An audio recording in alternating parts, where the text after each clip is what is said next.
Margaret stumbled through the door just past 2 a.m., heels in one hand, perfume and alcohol clinging to her like armor. She laughed at something I couldn't hear, probably a joke Daniel had told her on the ride back.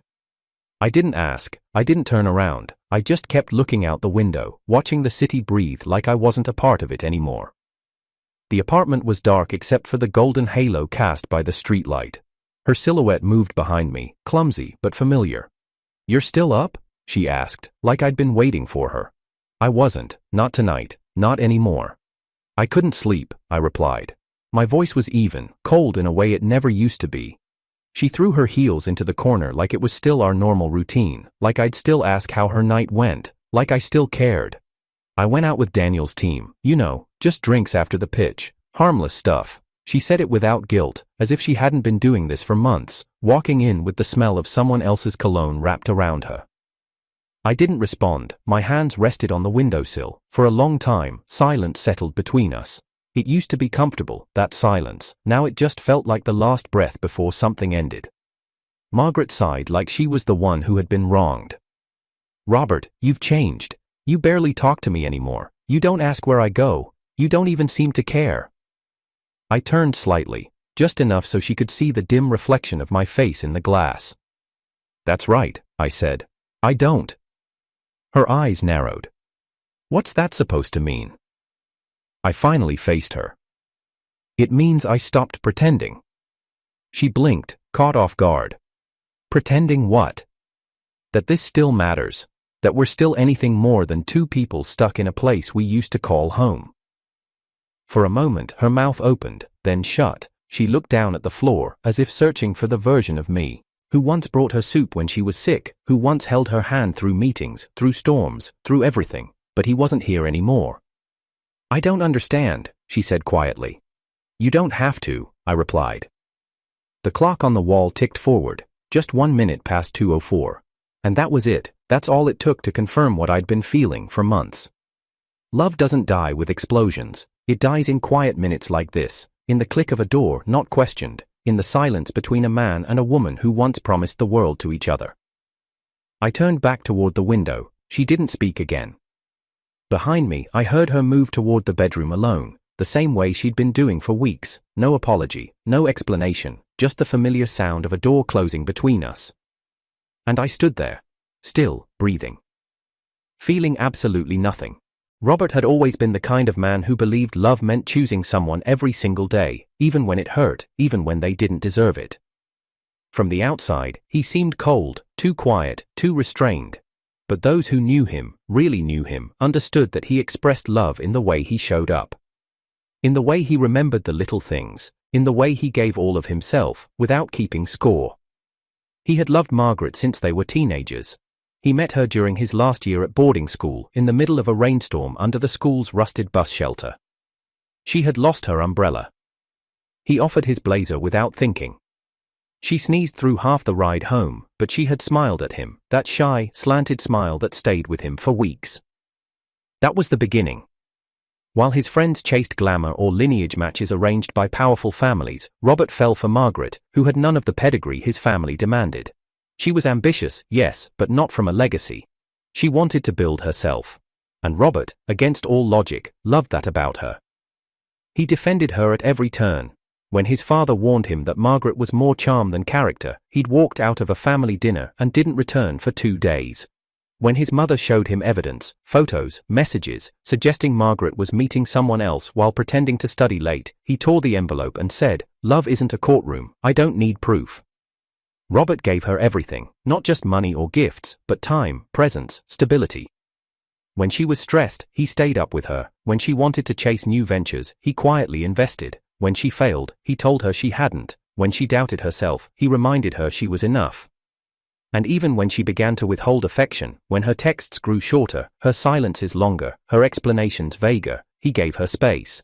He gave her patience. He gave her grace. But grace turned into silence, and silence turned into routine. She stopped checking in. She started missing dinners. She began dressing up for work meetings, but never for him. Her laughter at home became rare, unless she was on the phone with Daniel. Robert saw it all. He noticed everything. The shift in perfume. The way she turned her phone face down when sitting beside him. The new passwords, the forgotten anniversaries, the nights she claimed she was with colleagues when Daniel posted tagged photos from lounges and rooftop bars. But he said nothing. Because Robert had always believed that love wasn't about catching someone in a lie, it was about giving them every chance to tell the truth.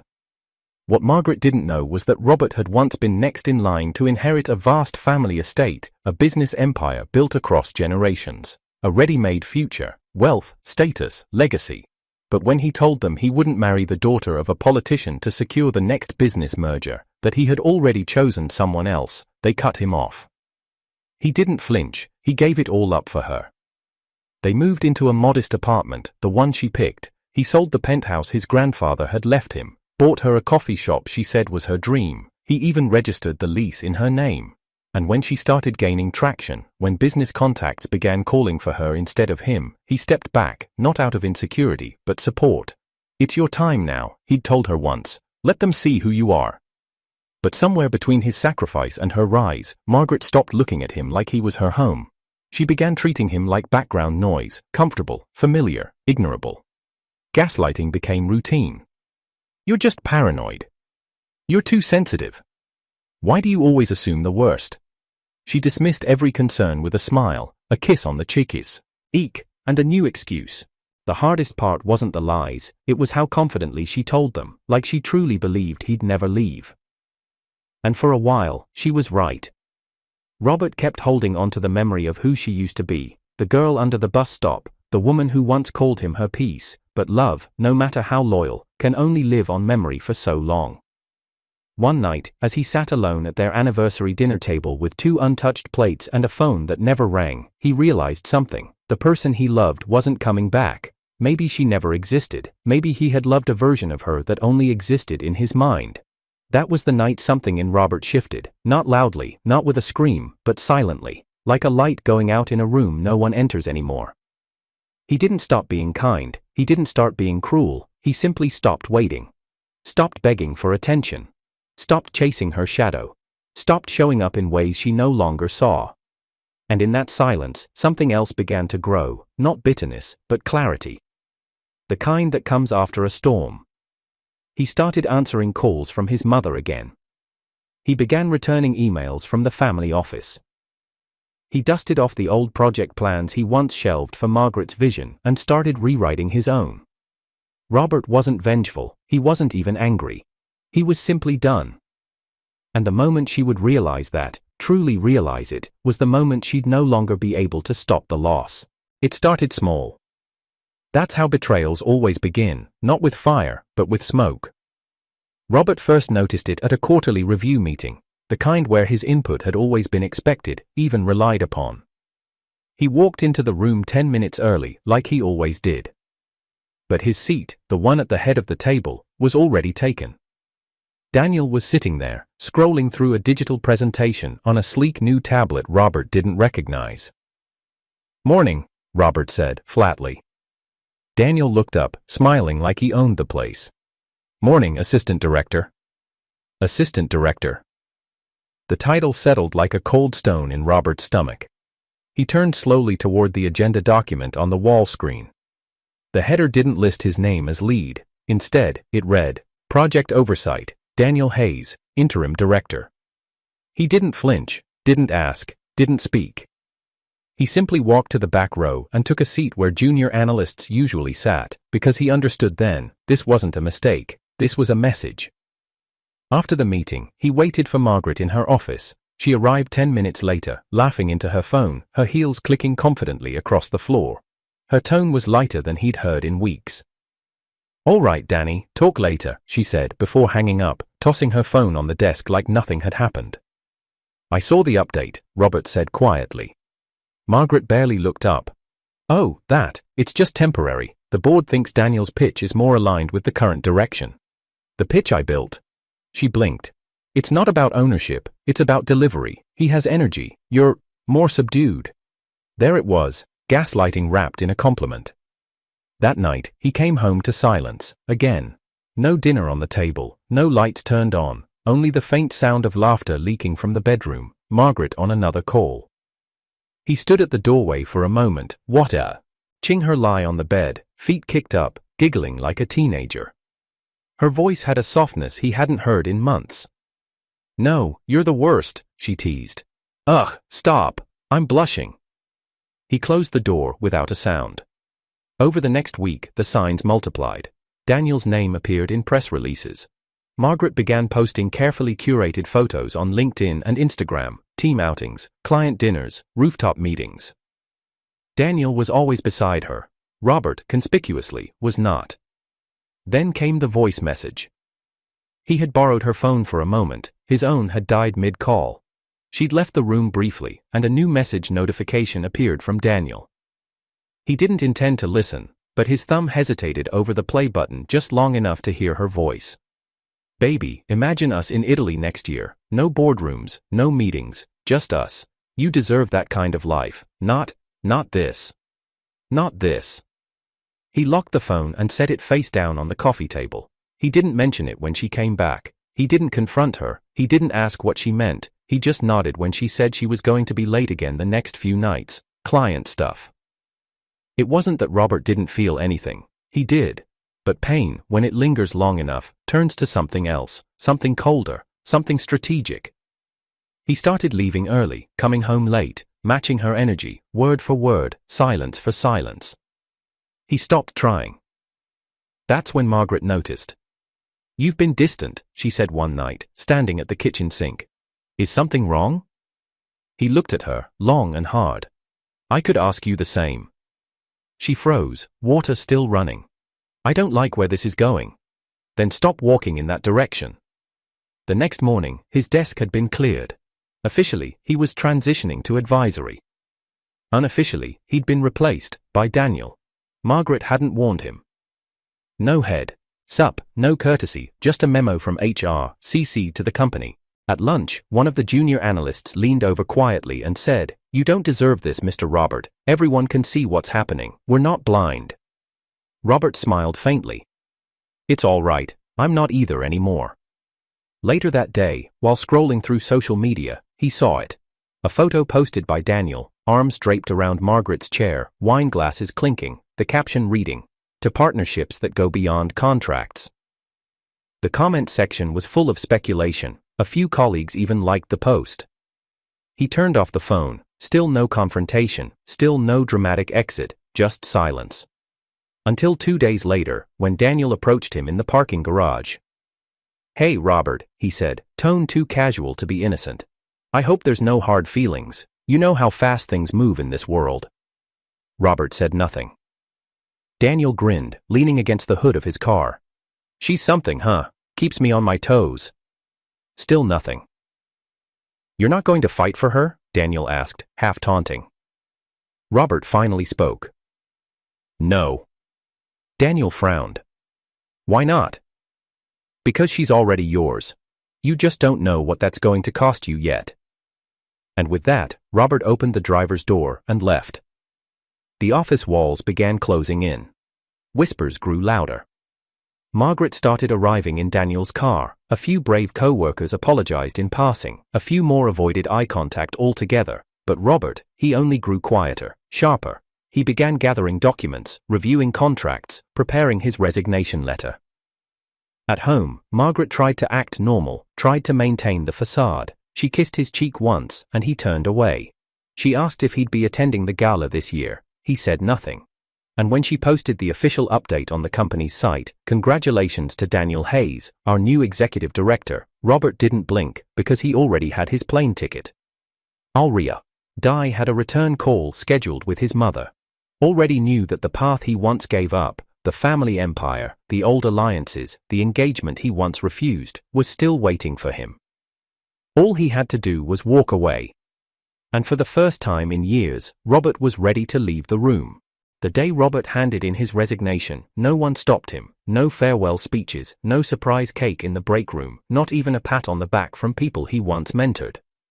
Only the dull sound of his polished shoes echoing through the hallway and the HR director's awkward smile as she processed the final documents.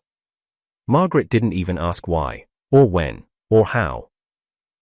She simply nodded over her laptop when he walked past her office door, Daniel standing behind her chair, one hand on her shoulder like it belonged there.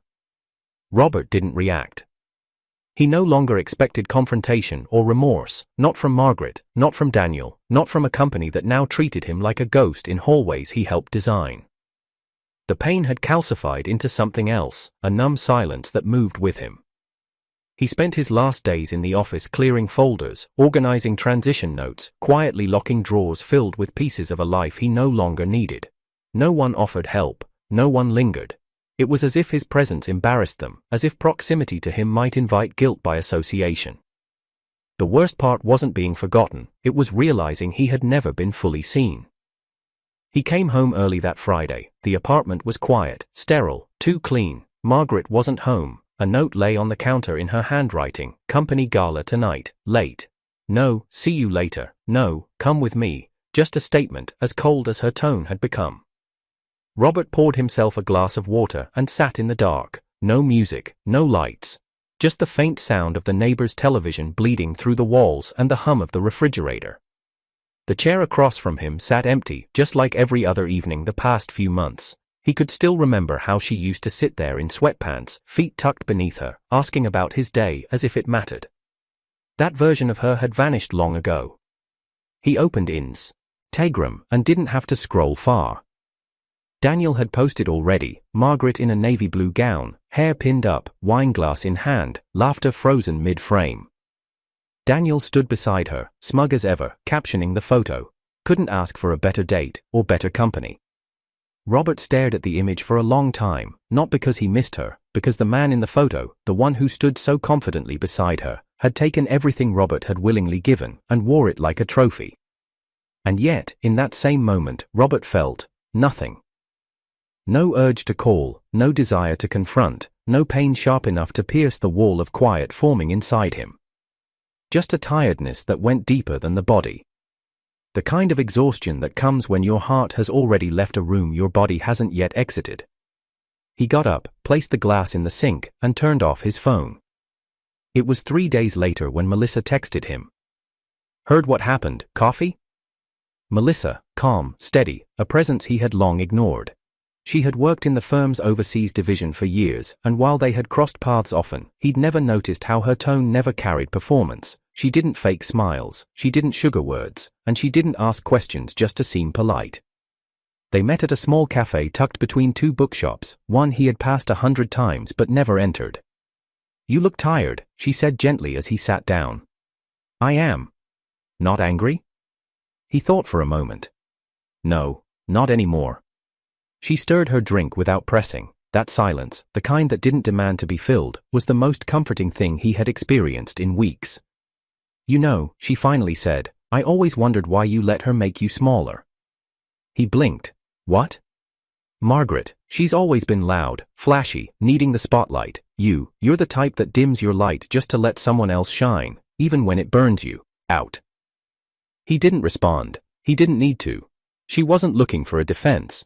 They sat in quiet conversation for nearly an hour, no questions about Daniel, no gossip, just easy, quiet energy. When they stood to leave, she handed him a small folded napkin. On it was scribbled a quote, sometimes peace isn't quiet, it's being around someone who doesn't make you doubt your worth. That night, Robert didn't wait by the window. He didn't track Margaret's location, didn't wonder who she was with, didn't check social media for breadcrumbs of her night. Instead, he opened an old email thread, one from his mother, sent months ago. Your room's still here. Monica asked about you last week. Monica. The girl he almost married once, the one he let go of not because of lack of love, but because Margaret had made promises that felt bigger than family loyalty. He never answered that email, until now. Coming home this weekend, let's talk. He hit send. That Friday, Margaret came home at nearly midnight, heels in hand again, makeup still fresh. She entered like a queen returning from war. Company gala was a hit, she said, kicking off her shoes. Everyone loved Daniel's speech. Robert was packing. 2 suitcases, neat, precise, his suits folded the way his mother used to teach him when he first moved out. Margaret stared at the luggage. What's this? I'm leaving. Her mouth twisted. Leaving for what? A tantrum? He zipped one bag shut. For myself. She scoffed. Don't be dramatic, Robert, you're not the type. He didn't answer, just lifted one suitcase and moved it near the door. She crossed her arms. So what now, you just vanish? You don't even fight for me? He paused, then turned to face her fully. I fought for you every single day you stopped seeing me. Her face hardened, but he didn't wait for her reply. He lifted the other suitcase and stepped past her. You'll regret this, she hissed behind him. You'll come crawling back when you realize no one else can handle you. He stopped at the door, turned just slightly, and said the only words that truly mattered. Someone already does.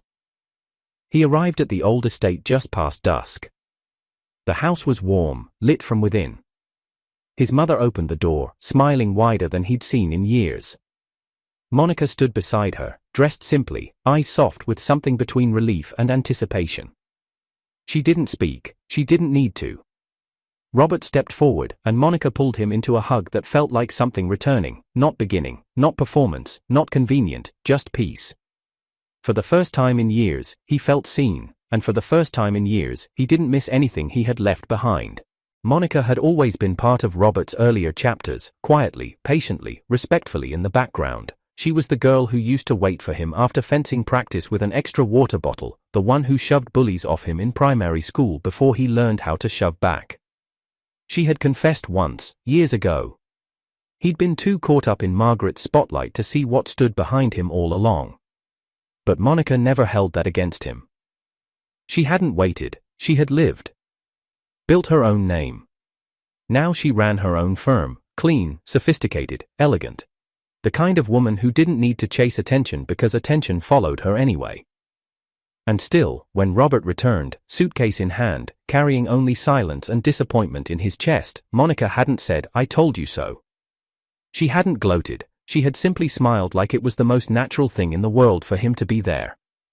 "You look like you haven't been sleeping," she said that first morning, passing him a cup of coffee that tasted the way he remembered, dark, no sugar. "Sleep is overrated," he murmured. "Love isn't," she replied simply.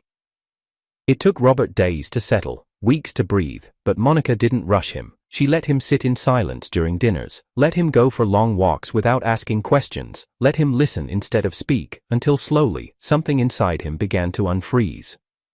One evening, while walking through the city, they passed by a towering hotel, spotlights, photographers, velvet ropes. Monica paused. "There's a business gala upstairs," she said. He raised an eyebrow. "Are we attending?" "I am," she said. Then, after a pause, "So are you." He looked down at his clothes, simple slacks, a blazer, nothing showy. Monica reached up, fixed the crooked line of his collar, and smiled. "You'll do." When they entered, the reaction was immediate. Heads turned, whispers rippled across the polished floor like waves on marble. "Isn't that Robert Windsor?" He dropped off the radar. "Is that Monica Wu with him?" Monica held his arm with ease. She introduced him not as her guest, not as her friend, but as her fiancé. The word struck like thunder, but he didn't flinch, didn't object, and when she smiled up at him afterward, almost teasingly, he understood. She wasn't pretending, she was claiming what should have been hers all along. Then came the shift, the real twist. Margaret entered the room.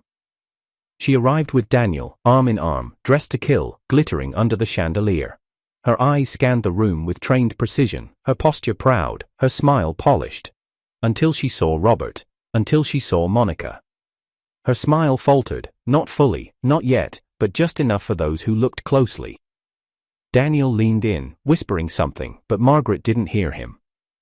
Her focus was locked on Robert, who was now listening to a conversation with a venture capital executive, nodding calmly, Monica's hand resting on his sleeve like it belonged there.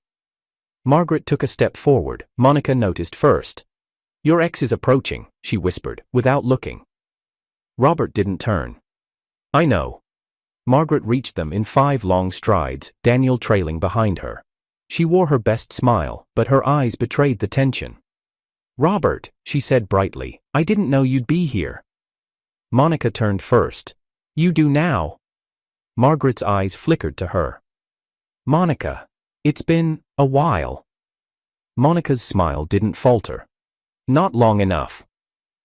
Robert finally turned, meeting Margaret's gaze with the calm of a man who had nothing left to lose. "Evening, Margaret." Margaret opened her mouth to speak, but Monica stepped forward instead. "I believe introductions are in order," she said, her voice clear, her tone diplomatic. "This is Robert Windsor, my fiancé." The words sliced through the air. Margaret blinked. "Fiancé?" "Yes," Monica replied sweetly. "Didn't he tell you?" Margaret's composure slipped further. She glanced at Robert for confirmation, but he gave her nothing, not a nod, not a denial, just silence. Behind them, a photographer snapped a candid, Monica and Robert smiling, their glasses raised, Margaret half-turned, visibly shaken.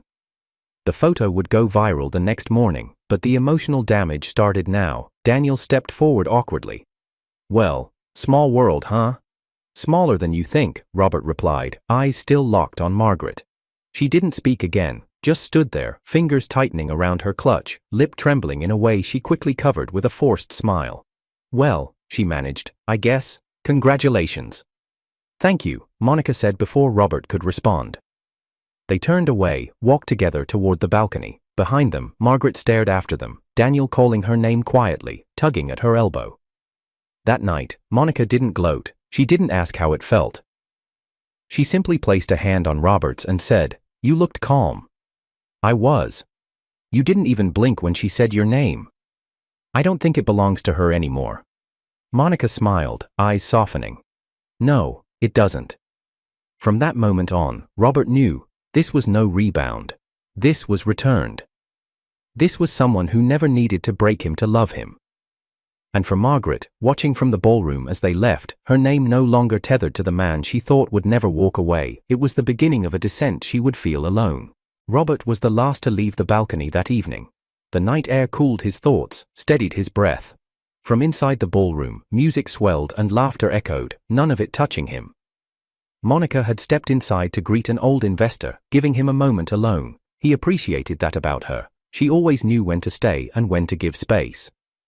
He stepped into the quiet corridor that wrapped behind the event space, tracing his way to the restroom. The hallway was dimly lit, lined with mirrored panels that reflected sharp silhouettes and fragments of past conversations. He moved with composure, until he saw her. Margaret. She was standing just beyond the exit door, half shadowed by a golden sconce. Her posture was tight, arms folded across her gown, face pale beneath flawless makeup. The moment their eyes met, her mask cracked. It was like watching a statue begin to melt. "Robert," she said, breathless, stepping forward, "please, can we talk?"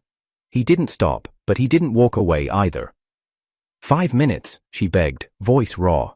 "That's all I ask." He glanced back toward the ballroom. Monica was still inside, laughing, surrounded by people who adored her. He looked at Margaret, alone, visibly shaken, her voice thinner than he remembered. 5 minutes, he said. She led him toward a quiet corner of the corridor near a marble-topped console table.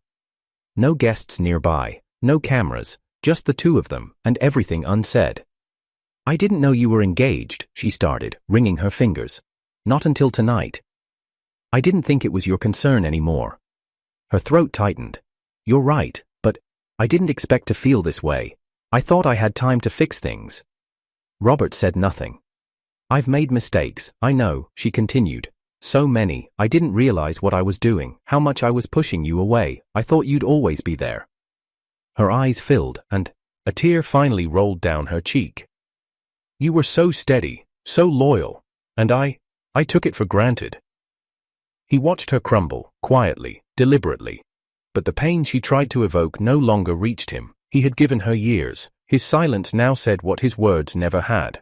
"I thought I needed something more," she whispered. "I thought Daniel gave me excitement, freedom, but it was all noise, just noise." He folded his arms. "And you called my loyalty control. You called my love interference. You gaslit me out of my own worth." Her lips trembled. "I was scared. You were too good. I didn't know what to do with that." He raised an eyebrow. "So you destroyed it?" She shook her head. "No, I mean, yes, I don't know. I just..." She reached for his arm. "Please, can we try again? I'll end things with Daniel. I already have. I'll rebuild it. Us." Before he could respond, soft footsteps echoed down the hall. "Monica." She approached slowly, calmly, clutching her phone in one hand. Her heels clicked in rhythm, and her posture was unshaken, as if this entire confrontation had been forecasted. Margaret froze. "There you are," Monica said, voice level. "I was starting to wonder where you'd gone." Robert stepped aside to let her near. She smiled at him softly, then noticed something, a faint lipstick mark smeared on the shoulder of his suit. Without pause, Monica pulled a handkerchief from her clutch, dabbed the stain off with clinical precision, and tossed the cloth into the nearest trash bin. "Ruined," she said coolly, "but I'll order another one tomorrow." Margaret blinked. "You don't even care." Monica tilted her head. "Why would I be jealous of desperation?" The silence that followed was cold and cutting. "I'm not desperate," Margaret snapped. Monica pulled up her phone and tapped the screen. "Then what's this?" She turned it around. On screen played security footage, recorded just minutes ago, from the hotel's internal cameras. Margaret leaning close to Robert, her hand gripping his, her tearful plea. Every word captured. You recorded me?" Margaret gasped. "No," Monica said. "The hotel did. Standard protocol. Someone leaked it. It's already trending." Margaret snatched the phone from Monica's hand. Her face paled further as she scrolled through the live feed. Comments flooded in. "Isn't she the same exec who dumped her fiancé for her secretary? She's begging now, after all that? Robert upgraded. That's grace under pressure." Robert didn't look over her shoulder. He didn't need to. Margaret's fingers trembled around the device. "This will ruin me." "No," Monica said, plucking her phone back. "You ruined yourself." Margaret turned to Robert again, a last attempt in her eyes. "Please, I can't go back to that life. You were my peace, Robert." "You mistook peace for weakness," he replied softly. Just then, another voice cut into the tension. Daniel. He approached from the far end of the hallway, phone in hand, face white as chalk. "I saw the footage," he muttered, eyes wide. "Is it true?" Margaret turned slowly, eyes still glossy with tears. "Daniel." He held up his hand. "Don't. Just don't." "What are you talking about?" she asked. "We ended things. I told you." "I checked the timestamp," Daniel said, voice hollow. "You told me we were done. Then you begged him to take you back." She opened her mouth, closed it, then opened it again. I didn't mean it like that." "You meant every word," he said. "It's all on camera." Daniel's phone buzzed again, another notification, another repost. The video had gone viral, again, this time clipped and subtitled. Robert turned away. "Let's go," he said to Monica. She nodded and slipped her hand through his arm. Behind them, Margaret stared at her phone like it was a weapon turned against her. Daniel took a step back, as if disgusted not just by her betrayal, but by how easily she had unraveled. As Robert and Monica re-entered the ballroom, applause erupted, not for them, but for a keynote speech beginning, but the timing felt poetic. He walked calmly, her by his side, neither looking back. That night, back at the estate, Robert sat by the fireplace with Monica. She rested her head on his shoulder while news continued to circulate online. One clip in particular, Margaret's pleading voice, contrasted with Monica's calm, was now being shared under the tag. "When grace wins." Robert didn't smile, he didn't gloat, he just breathed. Monica handed him a cup of tea. "You okay?" "Yes." "Want to talk about it?" "No." She nodded. "Then we move forward?" "Yes." Simple, quiet, true. At that very moment, a new headline popped up on Monica's tablet. Margaret Lynn, suspended from board amid scandal, full security footage leaked. And just below it, another. Daniel Hayes steps down. After viral embarrassment, silent on allegations. Robert didn't comment. Monica didn't push. The world was watching Margaret crumble, but Robert had already let her go before the first domino fell. He turned toward Monica, reached for her hand, and held it, not tightly, not possessively, but steadily. She looked over. "You're really done this time?" He nodded. "I was done the moment she lied with a straight face, and believed I'd still be there in the morning." Monica leaned in and kissed his cheek gently, then she whispered, "Let's build a new morning, just us." And in the quiet that tea followed, Robert closed his eyes and felt, for the first time in years, something dangerously close to peace. Morning light spilled across the polished wood floors of the Windsor estate, warm and steady like the first breath after a storm. The news had already broken before breakfast. Margaret Lynn, once celebrated, once untouchable, was now officially removed from the executive board of her firm. The statement from the Lynn family was brief, brutal. Due to recent events and for the preservation of our family's integrity, Margaret Lynn's shares, inheritance privileges, and board voting rights are hereby suspended indefinitely. The story had unraveled overnight, not just the hallway confession caught on security footage, but the pattern: abuse of company resources, favoritism toward Daniel, misrepresented reports. Anonymous insiders came forward, screenshots circulated. Margaret's fall wasn't sudden, it was a quiet collapse that had begun long before the public noticed. Robert scrolled past the headlines without pause. He didn't feel vindicated, he didn't feel anything at all. Monica stood at the kitchen island barefoot, hair tied loosely, humming to herself as she plated breakfast. Scrambled eggs, roasted tomatoes, toast, nothing extravagant, just human, real. It smelled like warmth. "You're staring," she said without turning around. "I'm not," Robert said. She glanced over her shoulder. "Liar." He smiled faintly, then stood and crossed to her. He reached over, brushing a loose strand of hair behind her ear. She didn't flinch. She leaned into it. "Coffee?" she asked. He nodded. "Strong." She poured without needing to ask how he took it. In the weeks since the gala, the rhythm between them had become something natural. No loud declarations, no performance, just consistency. They didn't speak of Margaret unless the headlines forced it. They didn't relive the betrayals, they didn't need to. The past had become background noise, present, but no longer relevant. After breakfast, Ika pulled on a cardigan and motioned toward the garden path. "Walk?" "Always." They stepped into the soft sun of early spring. Birds chattered in the hedges, the scent of soil and cherry blossoms lingered on the wind. They didn't hold hands, not at first, but halfway through the trail, Monica looped her fingers into his. Robert looked down at their joined hands. It wasn't possessive, it was grounding. "I heard she tried to call you," Monica said, after a long silence. He nodded. 3 times yesterday, once through an unlisted number. "You answered?" "No." She said nothing for a while, then nodded in approval. "Good.